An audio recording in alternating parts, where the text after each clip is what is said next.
Hello, everybody. Welcome to my review for The Walking Dead Season 10, Episode 4, titled Silence the Whisperers. Now, it's called Silence the Whisperers unless I'm reading it incorrectly, the graffiti said Silence the Whisperers, but the episode title was Silence the Whisperers. Either way, that's a big story arc from the comics. I remember it's basically just all paranoia. Straight up paranoia. Lydia and Negan, everybody's, unfortunately blaming Lydia, blaming Negan, even though Lydia is just a kid and she's there. She didn't do this. She's been with them. She picked their side. She's not. But people, especially in situations like this, they get scared, they panic, and they freak out. They don't know what's what. They can't focus on the bigger picture. Their sense of reasoning and thought process changes drastically. Particularly we have whoever's left of the Highwaymen, which I think that was kind of BS, killing off the leader like that in such a short amount of time, but they're pissed off. They're kind of newly assimilated into this group, and now they want justice. They just see her as everything is her fault. And they don't see Negan as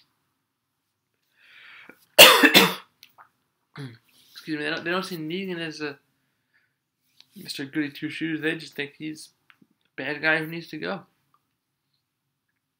And Negan's trying to keep his head down. He's minding his business, doing his work duty, clock in, clock out. He wants no part of anything.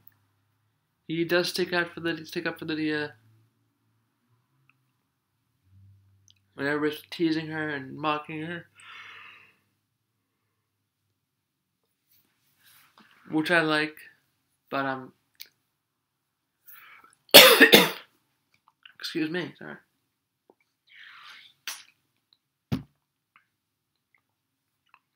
But guys, I have a tickle in my throat that picked the most inopportune moment to show itself.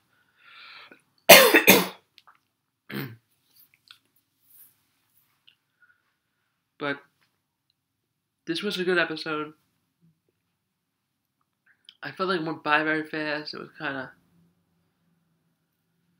not a lot happened, but a lot of setup stuff happened. We have the stuff at Hilltop, so the tree comes down, people are trapped. Walkers are there. I'm just assuming that this is part of Whisper's play. Release little herds here and there in waves, and I think Judith's right. They're trying to tire them out. They're getting more and more walkers each day, and they can just keep sending wave after wave. Doesn't have to be a lot. And then one day she'll send the whole horde and hope that they're too tired and won't be able to defend themselves. And either they will die or they will flee.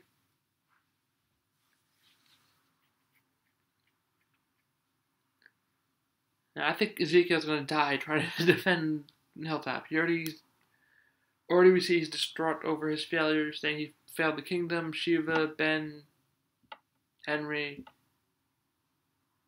He's like, I'm done. I failed them. I'm not going to fail the Hilltop. So he's like going to do whatever he can to save them, keep this place intact. So he rode off. He don't know what he was planning to accomplish, but he rides off while Michonne and them are on their way to the Hilltop. Michonne talks to him. They kiss. And I like the little nod that Ezekiel said, maybe in another universe. If, for those of you who don't know, spoiler alert, in the comics, Michonne and Ezekiel are in a relationship, and then Michonne, I forget the specifics, but she goes off on the boat, similar to how Carol went off on the boat. And then she returns, and I believe that's when Ezekiel's head is on a spike. Again, spoiler alert, I already gave that to you. But that issue's been around a lot. I'm actually behind comics, so nobody spoil the comics for me either, because I'm still catching up on some stuff in the comics. So we have that bit.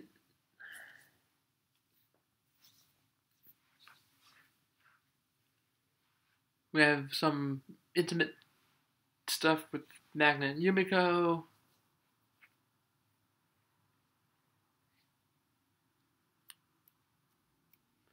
Siddiq is going through some more trauma, some more PTSD. Let's see, what else happens at the hilltop? They fight off the walkers. They retreat. Magna does not like that. She thinks they could have taken them out, but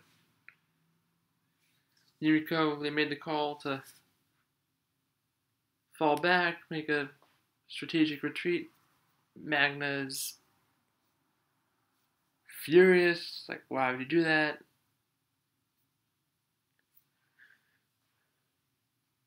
So there's something deep going on there. So we'll have to wait and see what's developing between those two.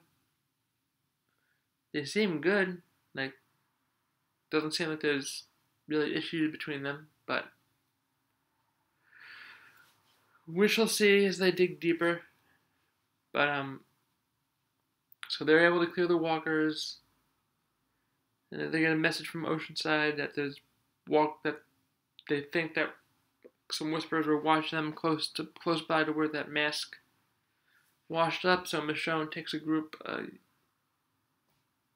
Eugene stays behind. Judith goes with Michonne to be a friendly pair of ears. Who else goes? Oh, Luke goes. He wants to see a girl. Oceanside. What's her name? Blonde one who was from the kingdom.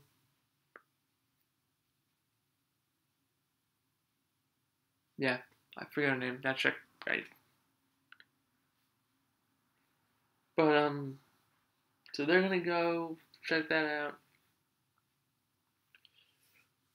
And meanwhile, all this crap's going down in Alexandria. Everybody's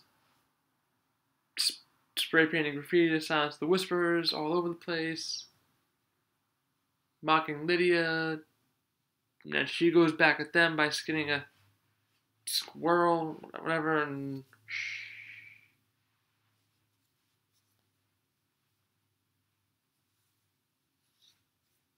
you know,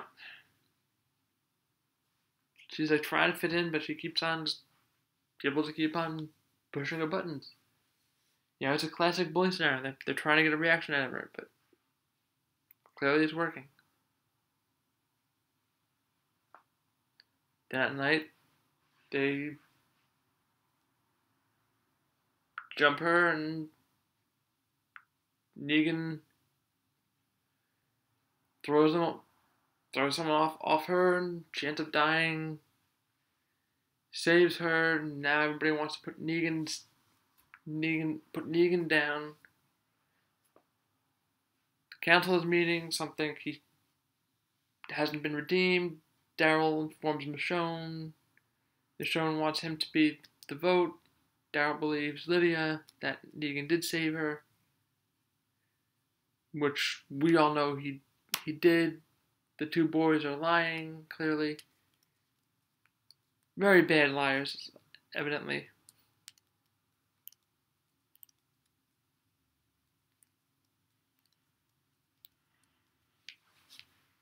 But it was good. Gabriel is basically the tie-breaking vote. They have 2 for Negan should be spared, 2 for Negan shouldn't be spared. Gabriel is the tiebreaker. He wants to clear his head, take some time to consider his vote. And I guess part of his process was to go speak to Negan himself. And he goes to his cell, and Negan's not there. Lydia tries to take the blame and put herself in the cell. She doesn't, no matter what she does, people are just going to see her as just one of them. Now, as to who let Negan out, my initial thought was Daryl. Because Daryl sensed trouble. Even though I feel like Gabe would have sided with Negan, I feel like despite everything, they've been kind of close since Negan's kind of been on this redemption path. So I think he would have sided with him and voted for it, but then people are going to go and attack Negan. So I feel like whoever let him out for a reason. And I thought, honestly, it was Daryl to protect him. Or just get rid of him so he doesn't have to deal with him anymore. Probably that one. But, so it's either, I think it was a kid Gage or some kid Brandon. I don't know these kids' names. Somebody lets him out. It's in the promo for next week's episode, which looks awesome. And anybody who reads the comics should be familiar with what they are setting up. I am so freaking thrilled to see this. I will not say anything, but something really badass is gonna happen. Just saying it's gonna be good.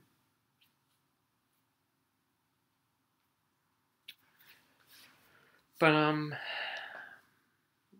terms of a rating, I'm going to give it an 8.5 out of 10. Solid, but mostly a setup episode with some Walker killing. Walker kill of the week.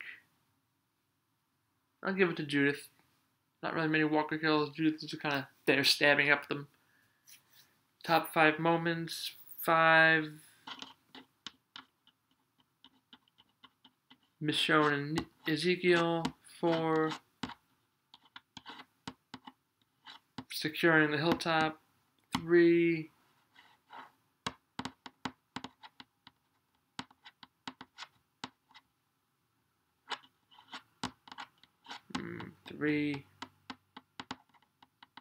Michonne and Judith, stuff with them. 2. Negan saving Lydia. And 1. Negan escaping, being released. Overall, great episode, and I will be back tomorrow with my predictions video for you guys and gals. Hopefully I'll have this one uploaded tonight, barring any existential circumstances, but it should be ready to go tonight. Tonight being Monday. Great episode. I'm really looking forward to where the season is going. I feel like we're in episode 5 already. I feel like it's just going by like super fast, but I had to think, was this episode 4 or 5? I was like, oh, it's 4. But that's going to do it for this episode. Hope everybody enjoyed it. Hope you enjoyed the video. And I will see you guys in my next one. Hopefully it should be tomorrow. I should be able to pump out the predictions 1, 2, 3 tomorrow. I'll stew over it, think about it tonight, and then get back to you guys with that latest. Alright, well, that'll do, and see you guys in the next one. Deuces.